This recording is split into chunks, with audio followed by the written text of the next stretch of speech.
안녕하세요. 세상의 모든 입시 재입시 컨설팅입니다. 와!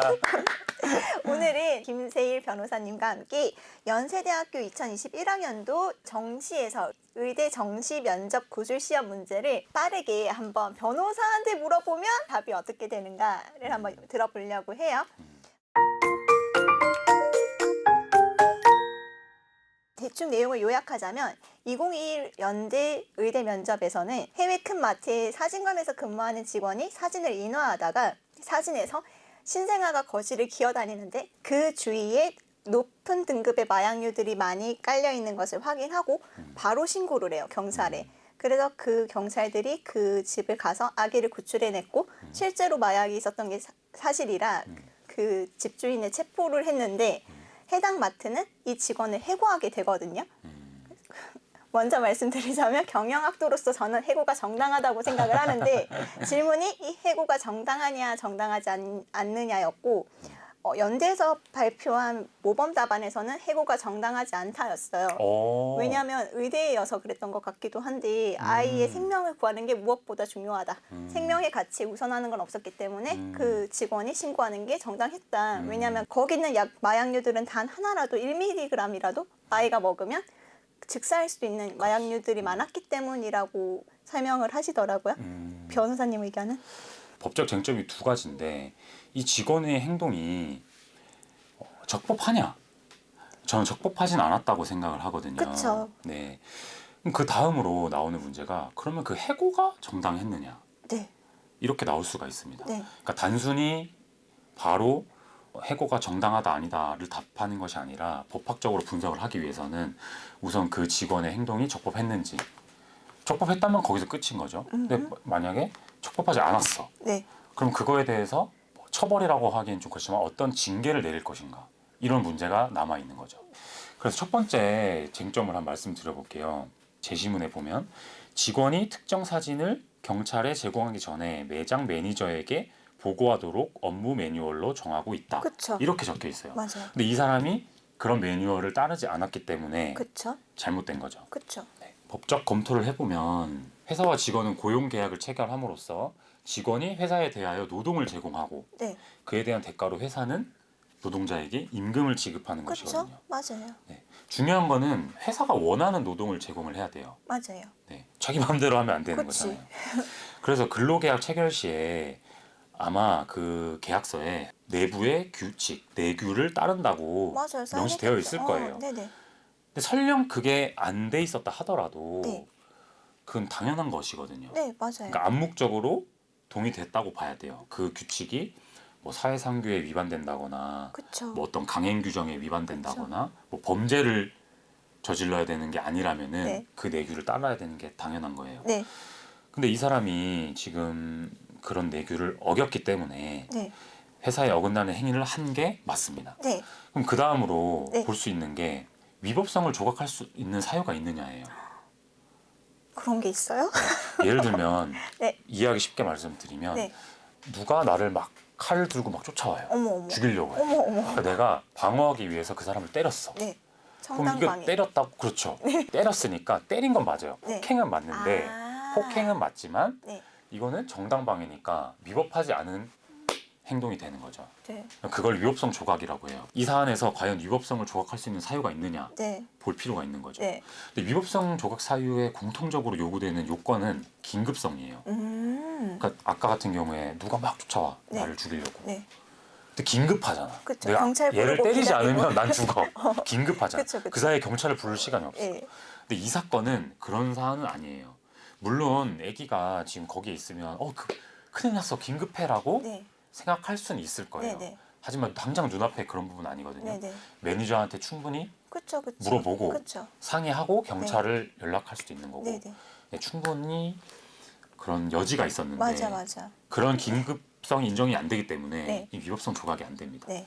마지막으로 검토를 해야 되는 거는 그러면 책임을 물을 수 있느냐. 그러니까 이거는 비난 가능성이 있느냐의 문제예요. 네. 또 예를 들어 볼게요. 네.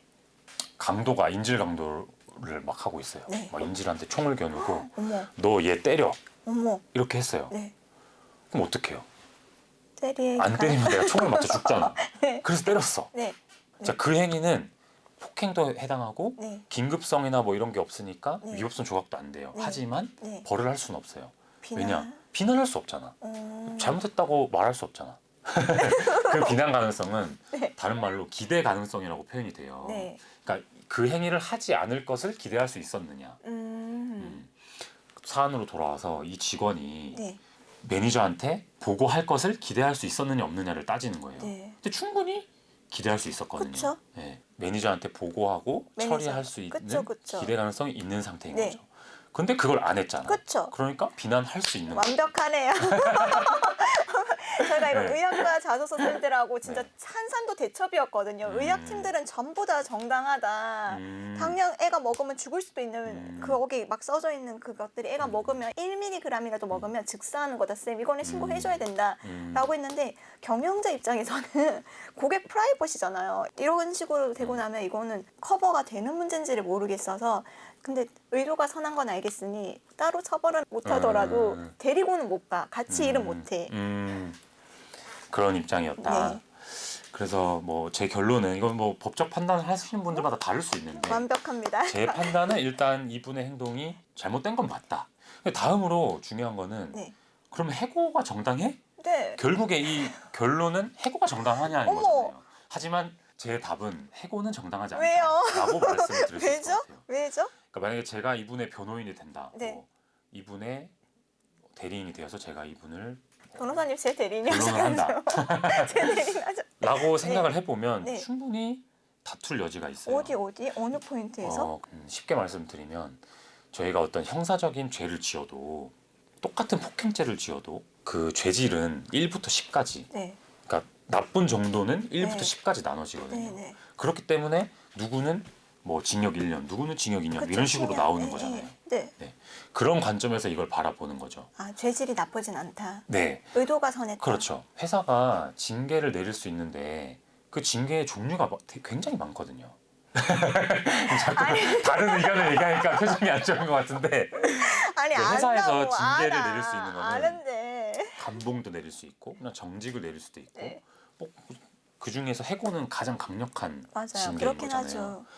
근데 이 사안은 사실은 해고까지 하기에는 조금 너무 과명이 있다고 저는 생각을 해요. 네. 왜요? 기업 이미지잖아요. 아니 그래서, 나 안 나쁜 건 알겠다니까 음. 데리고는 못 가. 그래서 안 이제 나쁜 건 알겠는데. 그 기업 이미지 뭐 이런 부분에서 제가 한번 말씀을 드려볼게요. 네. 일단 이분은 본인이 어떤 이득을 취하기 위해서 회사 내규를 어긴 게 아니에요. 알아요. 안다고. 선인 거 안다고. 네. 자 그거 하나. 그 다음에 내규 내용이 이걸 절대 경찰한테 넘기지 마라 이런 게 아니고 네. 넘기기 전에 매니저에게 보고를 해라. 그렇죠. 그러니까 그런 절차를 규정한 거예요. 그렇죠. 근데 이분이 뭘 어겼냐? 그 절차 하나를 빠뜨린 거거든요. 그렇죠. 그래서 그런 면에서 보면 내규에서도 경찰에게 제공할 수 있는 여지가 열려 있기 때문에 그런 부분도 감안을 해야 된다. 또 그렇게 생각을 하고요. 경찰에 대한 신고가 결국 사실로 밝혀졌단 말이죠. 맞죠. 그런 부분도 당연히 고려가 돼야 됩니다. 네. 그리고 지역 사회에서 모범 시민으로 칭송되었다는 내용이 있거든요. 맞아요. 문제에 보면. 문제는 그런 네. 내용이 있어요. 그럼 오히려 그렇다는 거는 큰 이슈가 됐다는 거고 오히려 회사가 뭔가 좋은 일을 했다라고 보여줄 수도 있는 거고 그걸로 인해서 회사의 신뢰도를 문제 삼는 거는 극히 일부분일 수 있다라고 저는 주장할 수 있을 것 같아요. 그러니까 예를 들면 그게 문제가 되는 분들은 네. 자기 사진이 뭔가 경찰에 제공되면 안 된다고 생각하는 분들일 거 아니에요. 봐봐요. 이런 게 이제 네. 봐봐요. 네. 제가 이거 의학과 쌤들하고도 싸우면서 늘 했던 얘기가 알겠어. 선인 것도 다 알겠고 다 알겠는데 그런데 이런 친구를 저희가 해고 안 하고 데리고 가면 그리고 우리가 오히려 막 우수 사원이라고 해줘요. 그럼 이제 그 다음 날부터 사진관에서 일하는 친구들이 다 신고하는 거지 경찰에. 어머 여자친구랑 남자친구랑 나이 차이가 너무 많이 나 보여요. 인신매매하고 원조를 그러면 안 되죠. 이러면 어떡해. 그래서 제가 마지막 논거를 준비를 했어요. 뭔데요? 거기에 대해서 반박을 해볼게요. 어떡해. 그러니까 결국에는 경각심을 줘야 된다는 거거든요. 이게 함부로 이러면 안 되는 거다. 네.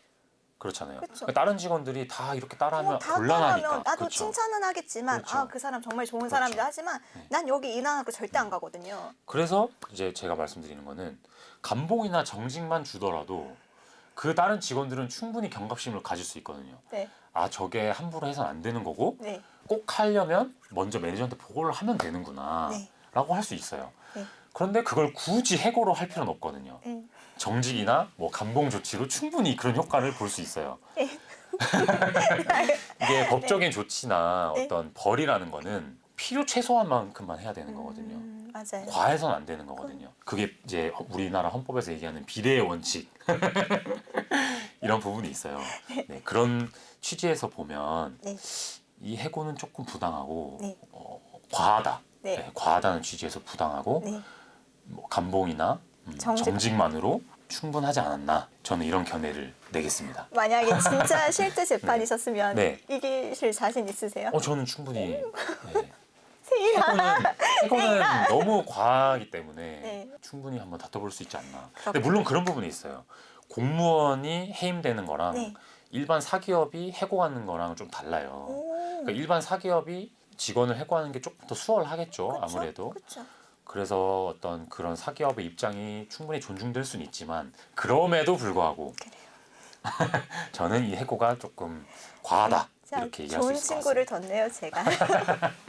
좀 얘기해 주세요. 학생들이 대부분 변호사라고 하면 네. 나쁜 사람 변호해 준다고만 아유, 생각을 아닙니다. 하나 그렇지 봐요. 않습니다. 그러니까 애들이 변호사 말고 검사 가고 싶은 거야. 그렇지 않습니다. 그쵸? 네. 일단 저희 뭐 수사 시스템을 보면 피해자가 수사기관에 고소를 합니다. 네네. 내가 이러이러한 사실을 당했으니 이러이러한 피해를 당했으니 벌해주세요. 네. 그럼 수사기관이 수사를 하고 올라가서 검사가 기소를 하고 그 다음에 기소를 하면 법원에서 재판을 하고 이런 단계로 이루어지거든요. 네. 그러면 가장 첫 시작은 그 아까 얘기한 고소거든요. 수사기관에 피해 사실을 알리는 것. 오. 간단할 수도 있어요. 뭐 맞았다 이런 건 간단할 수 있어요. 근데 내가 이러이러한 사기를 당했다. 뭐 내가 이러이러한 횡령 피해를 당했다. 내가 이런 배임 피해를 당했다. 이런 부분은 사실 굉장히 복잡하거든요. 그렇군요. 사실관계도 복잡하고 법리도 부족하고 그런 부분에 대해서 수사기관에 고소를 할 때 네. 저희가 고소장을 제대로 작성할 수 있도록 도와주는 일을 합니다. 아주 중요한 부분이에요. 고소하실 때. 그러네요. 네. 그리고 형사 재판 같은 경우는 제가 어디서 얼핏 듣기로 1심에 모든 걸 걸라고 뒤집기가 되게 어려우니까. 형사재판에서 1심 유죄 나왔으면 뭐 무죄로 뒤집기는 정말 힘들죠. 그렇죠. 그래서 네. 1심 하지만 형량을 줄일 여지는 있습니다. 근데 뭐 형사재판뿐만 아니라 모든 소송이 1심이 가장 중요해요. 그렇구나. 네. 근데 일반 시민들 입장에서는 네네. 1심에는 혼자서 해볼까? 그럴 수 하고 있죠. 해보고 그런 재판 분도 있죠. 판결 나고 나서야 전문가를 찾아야겠다라는 생각을 하시니까. 근데 이게 한 번 1심에서 잘못되면 뒤집는 게 쉬운 일은 아닙니다. 그렇죠, 그렇죠.